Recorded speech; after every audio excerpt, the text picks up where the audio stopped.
आप सभी का एक बार फिर से ब्रेक के बाद आप सभी का एक बार फिर से नमस्कार, आदाब, सत श्री अकाल, जय भीम, जोहार। मेरा नाम है नवीन कुमार। अभी अभी आपने जो सुना वो एक दुर्घटना नहीं है, यह भारतीय टेलीविजन का एक सच है। बेशर्मियों की हद पर प्रेस काउंसिल को लिखना पड़ा है कि आप जो कर रहे हैं वो पत्रकारिता के मूल्यों के सरासर खिलाफ है, ऐसे मत कीजिए। लेकिन सुनेगा कौन? खैर, टीपी पर आते हैं। टीपी का मतलब होता है टेलीप्रॉम्प्टर, एक ऐसी मशीन जो एंकर के सामने रखी होती है और उसमें जो लिखा होता है वही उसको पढ़ना होता है।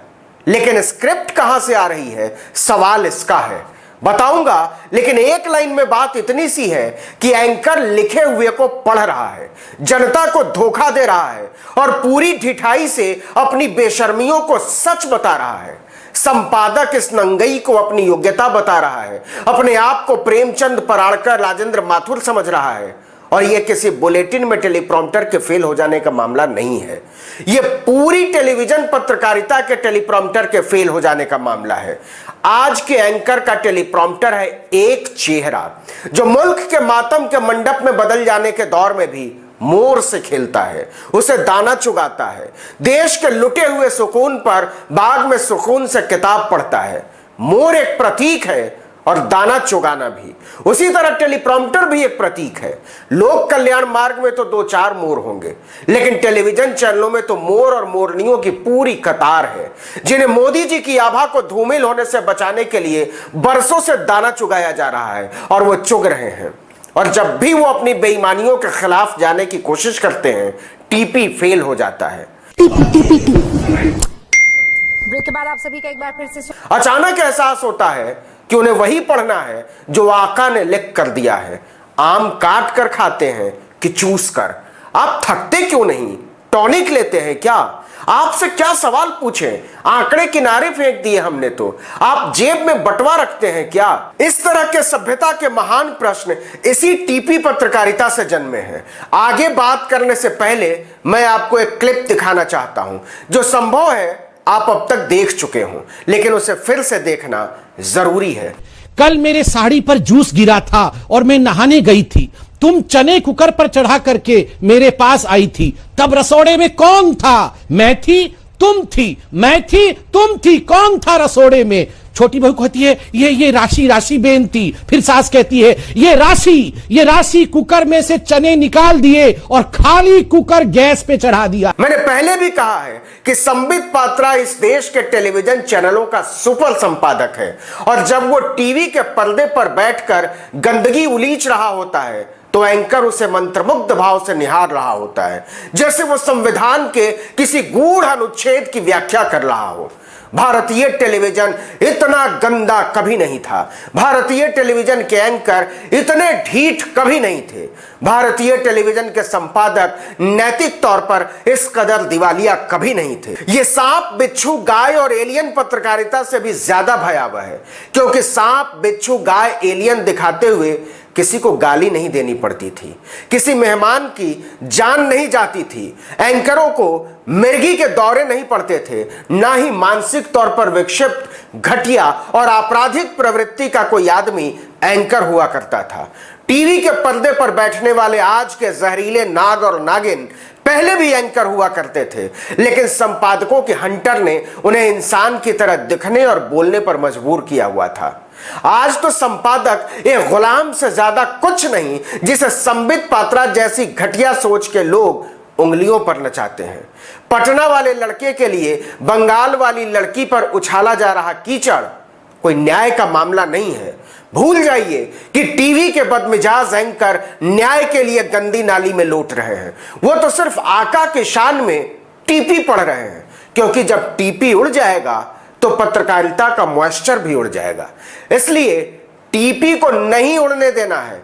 एक चैनल वाला ऑन एयर चिल्ला रहा है कि कोई सतरंगी बूटी के कष्ट दिला दो, दूसरा चैनल वाला ऑन एयर कहता है कि एक निहत्थी लड़की का इंटरव्यू कैसे ले सकते हो, तीसरा चैनल वाला कहता है कि यह इंटरव्यू फर्जी है, चौथे चैनल वाली कहती है देखो देखो बेडरूम की कहानियां लाई हूं और सब मिलकर ऐसा गंदा माहौल बनाते हैं जिसकी बास साधारण आदमी को पागल बना देती है। यह सब कुछ उस आका को बचाने के लिए जो इन दिनों मोर के साथ व्यस्त है। और टीवी वाले चिल्ला रहे हैं once more once more once more, क्योंकि आका ने टीपी पर लिख दिया है खबरदार जो बेरोजगारी की बात की, खबरदार जो संक्रमण की बात की, खबरदार जो महंगाई की बात की, तुम्हें पढ़ना है चारों तरफ राम राज है, तुम्हें पढ़ना है किसी को कोई कष्ट नहीं, तुम्हें पढ़ना है सब जगह अमन चैन है।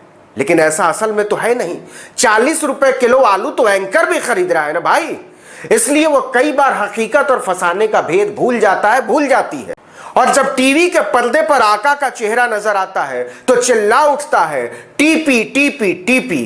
कोई भी सिरफिरा आता है और टीवी के संपादकों को चकर घिन्नी की तरह नचा देता है। लेकिन टीवी का संपादक इतना भोला नहीं है, उसके सामने सबसे बड़ा टीपी रखा हुआ है। उसका प्रोड्यूसर राजमहल से लिख रहा है कि अब जामिया के बच्चों के खिलाफ अभियान चलाओ, अब जमात और मरकज के खिलाफ अभियान चलाओ। उसके सामने लिखा हुआ है कि अब मदरसों के खिलाफ अभियान चलाओ, अब हीरो के लिए मातम का अभियान चलाओ, अब हीरोइन के खिलाफ चरित्र हनन का अभियान चलाओ।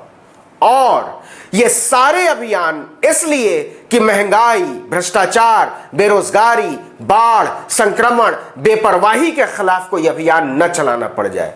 इसीलिए पहले नेपोटिज्म के नाम पर तमाशा खड़ा किया जाता है, फिर जांच की मांग के नाम पर तमाशा खड़ा किया जाता है, फिर वही चैनल सीबीआई जांच के ऐलान के नाम पर तमाशा खड़ा करते हैं।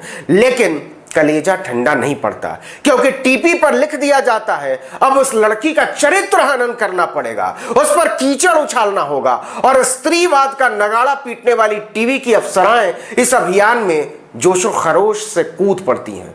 मर्द तो खैर मर्दानगी दिखाने में कैसे चूकते।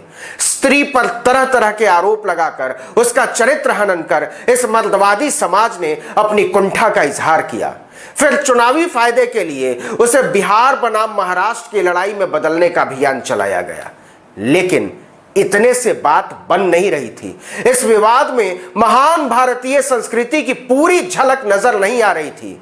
भारत में कोई बात हो, विवाद हो, जाति पीछे छूट जाए, यह कैसे संभव है? तो अब जाति भी बीच में आ गई है। बहस महान भारतीय परंपरा के मुताबिक चल पड़ी है। सुशांत को लेकर मर्द औरत बिहार महाराष्ट्र के बाद ठाकुर ब्राह्मण होने लगा है। यही इस समाज की विशेषता है, यही चरित्र है। हम अंतिम सेज की राख में भी जाति ढूंढ लेते हैं, लेकिन जैसे ही दलितों, पिछड़ों, आदिवासियों का जाति आधारित शोषण और जुल्म का सवाल उठता है, हम बेहद शातिर अंदाज में कहते हैं कि जातिवाद खत्म हो गया है। उनके अधिकारों की बात होती है तो हम कहते हैं समाज बदल गया है, पहले जैसा नहीं है, वर्ण व्यवस्था अतीत की बात है, वगैरह वगैरह। लेकिन यह तो कुछ भी नहीं। टीवी चैनलों के टीपी पर क्या क्या पढ़ा जाने वाला है आपको अंदाजा भी नहीं है। मोदी जी ऊर्जावान बने रहने के लिए टॉनिक पीते हैं या नहीं पता नहीं, लेकिन इस तरह के सवाल पूछने वाले सुबह शाम टॉनिक लेते हैं। जाहिलियत का टॉनिक, घृणा का टॉनिक, इंसान से चिढ़ और इंसानियत से फरेब का टॉनिक। क्या समझे? राजा को पता है बादल की गर्जना का एहसास होते ही मोर पंख फैलाकर नाचने लगता है। इस वीडियो में इतना ही, लेकिन अगर आपने अब तक आर्टिकल 19 इंडिया को सब्सक्राइब नहीं किया है तो नीचे जाकर अभी कर लीजिए, बगल में बेल आइकॉन दबाइए, लाइक जरूर कीजिए, कमेंट करेंगे तो और अच्छा लगेगा और शेयर करेंगे तो और भी अच्छा। नमस्कार।